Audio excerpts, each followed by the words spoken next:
കാശിഭദ്രം ഭാഗം 5. എന്നാൽ ഈ സമയം നടന്നതൊക്കെയും കണ്ടും കേട്ടും ഡോക്ടർ സത്യൻ അവർക്ക് പിറകിൽ നിൽപ്പുണ്ടായിരുന്നു. മോളെ. കാശിയുടെ അരികിൽ പേടിയോടെ ചേർന്നിരിക്കുന്ന ദേവുവിനെ നോക്കി സത്യൻ അലിവോടെ വിളിച്ചു. അയാളുടെ വിളി കേട്ട ദേവു തിരിഞ്ഞു നോക്കിയപ്പോൾ കാണുന്നത് അവരെ രണ്ടുപേരെയും നോക്കി നിൽക്കുന്ന ഡോക്ടറെയാണ്. Doctor uncle. ദേവു അപ്പോൾ തന്നെ അയാൾക്കരികിലേക്ക് ഓടിച്ചെന്ന് അയാളെ കെട്ടിപ്പിടിച്ച് പൊട്ടിക്കരയാൻ തുടങ്ങി. അങ്കിൾ, അയാൾ എന്നെ കൊണ്ടുപോകും. ഞാൻ പോകില്ല. എനിക്ക് പേടിയാണ്. എന്നെ പറഞ്ഞു വിടല്ലേ. എന്തൊക്കെയോ പറഞ്ഞ് വിതുമ്പിക്കരയുന്ന ദേവുവിലായിരുന്നു കാശിയുടെ ശ്രദ്ധ മുഴുവനും. പക്ഷേ തനിക്കരികിൽ നിന്നവൾ ഡോക്ടറിൻ്റെ അടുത്ത് ചെന്ന് കരയുന്നതുമൊന്നും അവന് പിടിക്കുന്നുണ്ടായിരുന്നില്ല. അതുകൊണ്ട് തന്നെ അവൻ അപ്പോൾ തന്നെ അവർക്കരികിൽ ചെന്ന് ദേവുവിൻ്റെ ഇടുപ്പിൽ കൂടെ കൈയിട്ട് അവനോട് ചേർത്ത് നിർത്തി. അവൻ്റെ ആ പെട്ടെന്നുള്ള പ്രവൃത്തിയിൽ ആദ്യം ഒന്ന് ഞെട്ടിപ്പോയെങ്കിലും പിന്നീട് സത്യൻ്റെ ചുണ്ടിൽ ചെറുചിരി വിടർന്നു. എന്നാൽ ഈ സമയം ദേവു ആണേൽ അവൻ്റെ നെഞ്ചോരം ചേർന്ന് കരയുന്നതിൻ്റെ ഇടയിലും കണ്ണുകൾ വിടർത്തിക്കൊണ്ട് അവനെ നോക്കുന്നുണ്ടായിരുന്നു. ഡോക്ടർ, എനിക്ക് പോയിട്ട് കുറച്ച് പണിയുണ്ട്. ഒന്ന് ചെക്കപ്പ് ചെയ്തിരുന്നെങ്കിൽ. ഒരർത്ഥം വെച്ചുള്ള ഡോക്ടറുടെ നോട്ടം കണ്ടപ്പോൾ പെട്ടെന്ന് വായിൽ വന്നത് അവൻ പറഞ്ഞു. ഓ, ആയിക്കോട്ടെ. നിങ്ങൾ ചെന്ന് റൂമിൽ കയറിയിരിക്കൂ. ഞാൻ ഇപ്പോൾ വരാം. കാശിയെ നോക്കി അതും പറഞ്ഞ് ദേവുവിൻ്റെ തലയിൽ ഒന്ന് തലോടിക്കൊണ്ട് ഡോക്ടർ വേഗത്തിൽ നടന്നു നീങ്ങി. എന്ത് നോക്കി നിൽക്കുക? വാ, നടക്ക്, അവിടെ പോകാം. ഡോക്ടർ പോയ വഴിയെ നോക്കി നിൽക്കുന്ന ദേവുവിനെ നോക്കി മുഖം വീർപ്പിച്ചുകൊണ്ട് കാശി പറഞ്ഞു. അവൻ്റെ ആ ഒരു ഭാവത്തിൽ അവൾ പേടിയോടെ തലയാട്ടിക്കൊണ്ട് അവനെയും കൂട്ടി അകത്തേക്ക് കയറി. കുറച്ചു നേരത്തിന് ശേഷം ഡോക്ടർ വന്ന് കാശിയെ ചെക്കപ്പ് ചെയ്യാനായി അവിടെയുള്ള പ്രൈവറ്റ് മുറിയിൽ പോകാൻ വേണ്ടി പറഞ്ഞു. മോൾ ഇവിടെ ഇരിക്കിട്ടോ, ചെക്കപ്പ് നടത്തി വേഗം വരാം. സത്യൻ പറയുന്നത് കേട്ടപ്പോൾ ദേവ് നിറഞ്ഞു വരുന്ന മീകൾ അമർത്തി തുടച്ചുകൊണ്ട് അയാളെ നോക്കി പതിയെ തലയാട്ടി. അവർ രണ്ടുപേരും പോകുന്നത് നോക്കി നിന്ന ദേവു പതിയെ ആ ടേബിളിൽ തലവെച്ച് കിടന്നു. അപ്പോൾ അവളുടെ മനസ്സിൽ മുഴുവനും കുറച്ചു മുന്നേ നടന്ന കാര്യങ്ങളായിരുന്നു. വിഷ്ണുവിനെ ഓർക്കുമ്പോൾ പേടി തോന്നുന്നെങ്കിലും കാശിയുടെ കൂടെ താൻ സുരക്ഷിതയാണെന്ന് അവളുടെ മനസ്സ് പറയുന്നുണ്ടായിരുന്നു. തന്നെ പറഞ്ഞതിന് തനിക്ക് വേണ്ടി കാശി വിഷ്ണുവിനെ അടിച്ചതൊക്കെ ഓർക്കുമ്പോൾ ആ പെണ്ണിൻ്റെ അധരങ്ങളിൽ മനോഹരമായ പുഞ്ചിരി വിടരുന്നുണ്ടായിരുന്നു. ഇതേസമയം ചെക്കപ്പൊക്കെ കഴിഞ്ഞ് അധികം കുഴപ്പമൊന്നുമില്ല, ഒരു 2 ദിവസം കൂടി റെസ്റ്റ് എടുത്താൽ മതി എന്ന് ഡോക്ടർ സത്യൻ പറഞ്ഞിട്ടും മുറിയിൽ നിന്നും പുറത്തിറങ്ങാൻ മടിച്ചു നിൽക്കുന്ന കാശിയെ അയാൾ ഒന്ന് നോക്കി. കാശിനാഥൻ എന്നോട് എന്തെങ്കിലും പറയാനുണ്ടോ? അവനൊന്നും മിണ്ടാതെ നിൽക്കുന്ന കണ്ട അയാൾ തന്നെ സംസാരത്തിന് തുടക്കമിട്ടു. പറയാനല്ല ഡോക്ടർ, ചോദിക്കാനാണുള്ളത്, അറിയാനാണുള്ളത്. ഭദ്രയെപ്പറ്റി. ഒട്ടും മുഖവരയില്ലാതെ അവൻ ചോദിക്കുമ്പോൾ അയാൾ അവനെ നോക്കി പുഞ്ചിരിച്ചു. ഇന്നല്ലെങ്കിൽ നാളെ നിന്നെ കണ്ട് എല്ലാം തുറന്നു പറയണമെന്ന് കരുതിയതാണ് ഞാൻ. പക്ഷേ ഇപ്പോഴാണ് അതിനുള്ള യഥാർത്ഥ സമയം കൈവന്നത്. തൻ്റെ ചെയറിൽ പോയിരുന്ന ഒരു ദീർഘനിശ്വാസത്തോടെ അയാൾ പറഞ്ഞു. എനിക്കറിയണം ഡോക്ടർ, അവളുടെ ജീവിതത്തിൽ സംഭവിച്ചത് എന്താണെന്ന്. സ്വന്തം ഏട്ടൻ തന്നെ അവളോട് എന്തിനിങ്ങനെ ചെയ്തു എന്ന് എനിക്കറിയണം. അത് ചോദിക്കുമ്പോൾ പലവിധ ചോദ്യങ്ങളാൽ അസ്വസ്ഥമായിരുന്നു അവൻ്റെ മനസ്സ്. അത് അവൻ്റെ മുഖത്തിൽ നിന്ന് തന്നെ അയാൾക്ക് മനസ്സിലായിരുന്നു. ഓക്കെ, എല്ലാം ഞാൻ പറയാം. അതിനു മുമ്പ് ഞാൻ നിന്നോടൊരു കാര്യം ചോദിച്ചോട്ടെ? Do you love her? അത് ചോദിക്കുമ്പോൾ കാശിയുടെ മുഖത്ത് ഞെട്ടൽ സംഭവിക്കുന്നത് അയാൾ ശരിക്കും കണ്ടിരുന്നു. നോ ഡോക്ടർ, എനിക്ക് അങ്ങനെയൊന്നും. It's okay Kashi. എന്തായാലും അവളുടെ ജീവിതത്തിൽ വളരെയധികം സ്വാധീനം ചെലുത്തിയ വ്യക്തി എന്ന നിലയ്ക്ക് നിങ്ങൾ അറിയണം അവൾ അനുഭവിച്ച വിഷമങ്ങളും യാതനകളും ഒക്കെയും. അത്രയും പറഞ്ഞുകൊണ്ട് ഡോക്ടർ പറഞ്ഞു തുടങ്ങി. കുഞ്ഞുനാളിലെ ദേവുവിൻ്റെ ജീവിതത്തിൽ ഇന്ന് ഈ നിമിഷം വരെ നടന്ന കാര്യങ്ങളൊക്കെയും. അച്ഛനും അമ്മയും മരണപ്പെട്ടതും മുത്തശ്ശിയോടൊപ്പമായതും ഒടുക്കം വിഷ്ണു അവിടെ നിന്ന് കൂട്ടി വന്നതുമൊക്കെ. ഒരു കാര്യം പോലും വിടാതെ ദേവു അയാളോട് പറഞ്ഞ അവളുടെ ജീവിതം അതേ രൂപത്തിൽ അയാൾ കാശിക്ക് മുന്നിൽ വെളിപ്പെടുത്തി. ഓരോ സംഭവവും എടുത്തു പറയുമ്പോൾ വേദനയും ദേഷ്യവും സഹതാപവും ഒക്കെ മാറി മാറി വരുന്ന കാശിയുടെ മുഖഭാവം ശ്രദ്ധിച്ചു കൊണ്ടയാൾ പറഞ്ഞു നിർത്തുമ്പോൾ തളർച്ചയോടെ കാശി ചെയറിലേക്ക് ആഞ്ഞിരുന്നു പോയിരുന്നു. ഡോക്ടർ ഭദ്ര, ഞാൻ ഈശ്വര, അവന് വാക്കുകൾ കിട്ടുന്നുണ്ടായിരുന്നില്ല. വലിയ തെറ്റാണ് കാശി താൻ ചെയ്തത്. അന്നവൾ ആവുന്നത്ര നിന്നോട് താണ് കേണ് പറഞ്ഞതല്ലേ. പക്ഷെ ഉള്ളിലെ മദ്യത്തിൻ്റെ പുറത്ത് നീ ഒന്നും അറിഞ്ഞില്ല. പിന്നെ അന്ന് നീയും വിചാരിച്ചു കാണും അവൾ അങ്ങനെയുള്ള ഒരു പെണ്ണാണെന്ന്, അല്ലേ?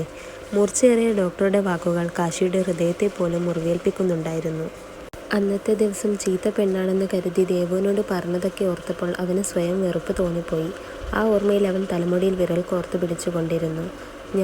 എനിക്കൊന്നും അറിയില്ലായിരുന്നു ഡോക്ടർ. അന്ന് നല്ലോണം മദ്യപിച്ചിരുന്നതിനാൽ ആ വിഷ്ണു എന്താണ് പറഞ്ഞത് എന്ന് എനിക്കും ഓർമ്മയില്ലായിരുന്നു. പക്ഷേ അപ്പോഴും അവളെ കാണുമ്പോൾ എനിക്ക് വല്ലാത്ത നിഷ്കളങ്കത തോന്നിയിരുന്നു. എന്നാൽ പിന്നെ കുറച്ചു നേരം കഴിഞ്ഞ് ഞാൻ കുളി കഴിഞ്ഞു അവിടെ വന്നപ്പോൾ അവളെ കാണാതെ ആയപ്പോൾ ഞാൻ കരുതി വിഷ്ണു വേറെ ആർക്കോ. അന്ന് രാത്രി തൊട്ട് 4-5 മാസത്തോളം ദേവു എൻ്റെ കൂടെ ആയിരുന്നു. അനാഥ മന്ദിരത്തിൽ അവിടുത്തെ മദറിൻ്റെ വണ്ടിയുടെ മുന്നിലേക്ക് വീഴുകയായിരുന്നു അവൾ. കാശി പറയുന്നതിനിടയിൽ ഡോക്ടർ പറഞ്ഞത് കേട്ടപ്പോൾ അവൻ പൂർണ്ണമായും തളർന്നു പോയിരുന്നു. ദേവുവിനെ പറ്റി താൻ ചിന്തിച്ചു കൂട്ടിയതൊക്കെ കള്ളമായിരുന്നു എന്നവൻ അപ്പോൾ മനസ്സിലാക്കുകയായിരുന്നു. അതിൻ്റെ ഫലമായി അവൻ്റെ മേഖലയിൽ നിന്നും കുറ്റബോധത്തിൻ്റെ ചുടു കണ്ണുനീർ ഒഴുകിയിറങ്ങാനും തുടങ്ങിയിരുന്നു. പിന്നീട് കുറച്ചു നേരത്തേക്ക് രണ്ടുപേരും മൗനമായിരുന്നു. കാശി, നിനക്കാണ് സഹായത്തിന് ആളെ വേണ്ടത് എന്ന് ദേവുവിന് ആദ്യമേ അറിയാമായിരുന്നു. പക്ഷെ അത് അറിയാത്തതുപോലെ അവൾ ഞങ്ങളുടെയൊക്കെ മുന്നിൽ അഭിനയിച്ചു. എന്തിനു വേണ്ടിയാണെന്നറിയോ? അവളെ ആദ്യമായി എല്ലാ അർത്ഥത്തിലും പൂർണ്ണമാക്കിയ ഭർത്താവിനെ പോലെ കരുതി അവൾ സ്നേഹിച്ചു കൊണ്ടിരിക്കുന്ന നിനക്ക് വേണ്ടി. പാവമാടോ അവൾ. ഒരു തരത്തിൽ നീ ദ്രോഹിച്ചിട്ടും നിന്നെ അവൾ സ്നേഹിക്കുന്നുണ്ടെങ്കിൽ അവളെ മരണം വരെ ചേർത്ത് പിടിക്കേണ്ടത് നീയാണ്. ഒരിക്കലും നീ അവളെ വിട്ടുകളയരുത്. അവൾക്ക് നീ മാത്രമേ ഉള്ളൂ. ദേവുവിന് തന്നെ ഇഷ്ടമാണെന്നറിഞ്ഞപ്പോൾ കാശിയുടെ ഹൃദയം നിലച്ച പോലെ അവന് തോന്നുന്നുണ്ടായിരുന്നു. എന്തോ ഒരു വല്ലാത്ത സന്തോഷം വന്ന് തന്നെ മൂടുന്നത് പോലെ. ഇല്ല ഡോക്ടർ, ഈ ലോകത്ത് കാശിനാഥനെ സ്നേഹിക്കാനും അവൾ മാത്രമേ ഉള്ളൂ. അതുകൊണ്ട് ഒരിക്കലും വിട്ടുകളയില്ല ഞാൻ അവളെ. എനിക്ക് വേണം എന്നും എൻ്റേത് മാത്രമായി. നിറഞ്ഞ മനസ്സോടെയുള്ള അവൻ്റെ വാക്കുകൾ സത്യനിലും സന്തോഷം നിറച്ചു. അങ്ങനെ ഡോക്ടറുടെ അരികിൽ നിന്ന് വളരെയധികം സന്തോഷത്തോടെയായിരുന്നു കാശി മടങ്ങിയത്. പുറത്തെത്തിയ കാശി കാണുന്നത് ഒരു മേശയിൽ തലവെച്ച് കൊച്ചു കുഞ്ഞിൻ്റെ നിഷ്കളങ്കതയോടെ ഉറങ്ങുന്ന ദേവുവിനെയാണ്. എന്തോ ശാന്തമായ അവളുടെ ഉറക്കം കണ്ടപ്പോൾ എഴുന്നേൽപ്പിക്കാൻ തോന്നാതിരുന്ന അവൻ കൈയുടെ വേദന പോലും കണക്കിലെടുക്കാതെ പതിയെ അവളെ ഇരു കൈയാൽ കോരിയെടുത്ത് പുറത്തേക്ക് നടന്നു. ആ കാഴ്ച നോക്കി നിന്ന ഡോക്ടർ സത്യൻ ആനന്ദ കണ്ണീരോടെ നിന്നു. ഇതേസമയം കൈലാസത്തിലെത്തിയിട്ടും കാശി ദേവുവിനെ വിടാതെ തന്നോട് ചേർത്ത് നിർത്തിയിരുന്നു. അങ്ങനെ അവളെയും കൊണ്ട് അവൻ നേരെ പോയത് അവൻ്റെ തന്നെ റൂമിലേക്കായിരുന്നു. അവൻ ബെഡിൽ കിടത്തിയതോ അടുത്ത് വന്നതോ ഒന്നും അറിയാതെ നല്ല ഉറക്കിലായിരുന്നു ദേവു. ഇതേസമയം അവളുടെ കൈകൾ കൂട്ടിപ്പിടിച്ചുകൊണ്ട് കാശി അവളെ നോക്കി. ഭദ്രേ, നിന്നോട് മാപ്പ് പറയാൻ പോലും അർഹനല്ല ഞാൻ എന്നറിയാം. പക്ഷേ ഞാൻ ചെയ്തതിനൊക്കെ നിന്നോട് ക്ഷമ ചോദിക്കുന്നു. ഇത്രയൊക്കെ ആയിട്ടും ഇപ്പോഴും നീ എന്നെ സ്നേഹിക്കുന്നു എന്നറിഞ്ഞപ്പോൾ ഹൃദയം പൊട്ടി മരിച്ചു പോകുമോ എന്ന് പോലും ഞാൻ ഭയന്നിരുന്നു. എന്തായാലും ഇനി എൻ്റെ പെണ്ണിന് ഒരു ബുദ്ധിമുട്ടും ഉണ്ടാവില്ല. ഇനി ഈ കണ്ണുകൾ നിറയ്ക്കാതെ എന്നും നെഞ്ചോട് ചേർക്കാം ഞാൻ ഈ കാശിനാഥൻ്റെ പ്രാണനായി. അത്രയും പറഞ്ഞുകൊണ്ട് അവളുടെ ഉണ്ടക്കവളിൽ പതിയെ ചുംബിച്ചുകൊണ്ട് മുറിവിട്ടിറങ്ങിപ്പോയി. അവൻ പോയി എന്നുറപ്പായപ്പോൾ അടഞ്ഞ മിഴികൾ തുറന്നുകൊണ്ട് ദേവു സന്തോഷത്തോടെ ചിരിച്ചു. അപ്പോൾ അവളുടെ കൈകൾ കഴുത്തിൽ കിടക്കുന്ന അവൻ്റെ രുദ്രാക്ഷമാലയിലായിരുന്നു. കാശി എടുത്തപ്പോൾ തന്നെ ദേവു ഉണർന്നെങ്കിലും അവൻ്റെ പ്രവൃത്തി വീക്ഷിക്കാനായിരുന്നു അവൾ ഉറങ്ങിയ പോലെ കിടന്നത്. അതുകൊണ്ട് തന്നെ തനിക്ക് താൻ സ്വപ്നം കണ്ടതുപോലുള്ള ജീവിതം കിട്ടാൻ പോകുന്നു എന്ന സന്തോഷത്തിൽ മതിമറന്നിരിക്കുകയായിരുന്നു അവൾ. അന്ന് രാത്രിയായപ്പോൾ കാശിക്ക് വേണ്ടുന്ന ഭക്ഷണമൊക്കെ തയ്യാറാക്കി അവനെയും കാത്തു നിൽക്കുകയായിരുന്നു ദേവു.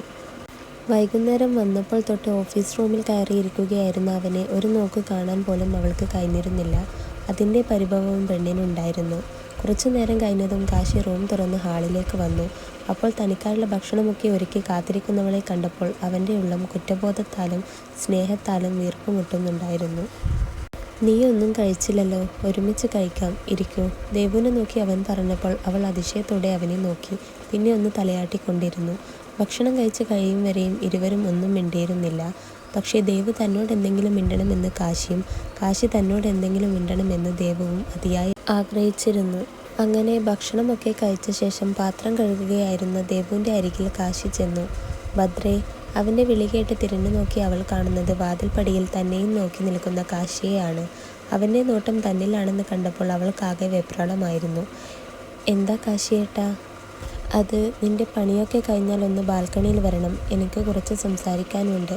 അത്രയും പറഞ്ഞുകൊണ്ട് തിരിഞ്ഞു നടന്നു പോകുന്നവനെ അവളൊന്ന് പകച്ചു നോക്കിക്കൊണ്ട് നിന്ന് പോയി. ശേഷം വേഗം തൻ്റെ പണികളെല്ലാം ഒരുക്കി അവൻ്റെ മരുന്നും വെള്ളവും ഒക്കെ എടുത്തുകൊണ്ടവൾ ബാൽക്കണിയിലേക്ക് നടന്നു. എൻ്റെ ഈശ്വര, എന്തായിരിക്കും കാശിയേട്ടൻ പറയാനുണ്ടാവുക? എന്തു തന്നെയായാലും അത് നല്ലത് മാത്രമാക്കണേ ദൈവമേ. സ്വയം മനസ്സിൽ പ്രാർത്ഥിച്ചുകൊണ്ട് അവൾ അവിടേക്ക് നടന്നു. അവിടെ ചെന്നപ്പോൾ വിദൂരതയിൽ കണ്ണും നട്ട് ബാൽക്കണിയുടെ കൈവരിയിൽ ചാരി നിൽക്കുന്ന കാശിയെയാണ് അവൾ കണ്ടത്. അവനെ ഒന്ന് നോക്കിക്കൊണ്ടവൾ വെള്ളവും മരുന്നുമൊക്കെ അവിടെയുള്ള മേശയിൽ വെച്ച് പതിയെ അവൻ്റെ പിറകിൽ ചെന്ന് നിന്നു. കാശിയേട്ടാ, വളരെ മൃദുവായി അവൾ അവനെ വിളിച്ച ആ സമയം തന്നെ കാശി തിരിഞ്ഞു നിന്നതും അവളെ വാരിപ്പുണർന്നതും നിമിഷ നേരം കൊണ്ടായിരുന്നു. അവൻ്റെ ആ പ്രവൃത്തിയിൽ അടിമുടി വിറച്ചുകൊണ്ടവൾ അവനോട് ചേർന്ന് നിന്നപ്പോൾ അറിയുന്നുണ്ടായിരുന്നു ഉയർന്നു പൊങ്ങുന്ന ആ ഹൃദയമിടിപ്പ്. പതിയെ അത് ശാന്തതാളത്തിലാവുന്നതും അവൾ അറിഞ്ഞു. അവനിൽ നിന്ന് അവളോ അവളിൽ നിന്ന് അവനോ വിട്ടുമാറാത്തത് കൊണ്ട് ആ ആലിംഗനം അവരെ രണ്ടുപേരെയും ചേർത്ത് നിർത്തി.